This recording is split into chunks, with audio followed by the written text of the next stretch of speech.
কি আর বলবো, তার একটা ডায়লগে ব্লগাররা ইউটিউবাররা লাখ লাখ ভিউ কামাচ্ছে। আচ্ছা এনা কোথায়? মোবাইল পিকচারে মোবাইল ওই কিরে ওই কিরে। এটাই বাস্তব। এটাই বাস্তব। কি বুঝলা রিপন মিয়া? এটাই বাস্তব।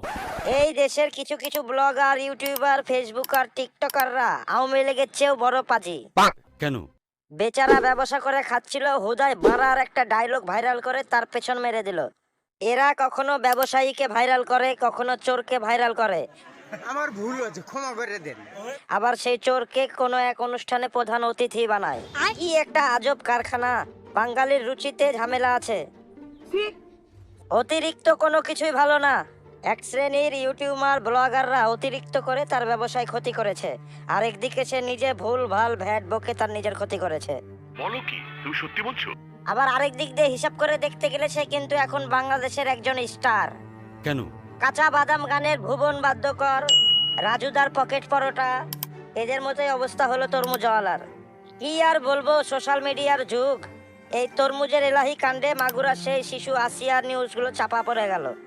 আর বেশি কিছু বলছি না, কারণ আমি জানি আমার কথাগুলো আপনাদের ভালো লাগবে না।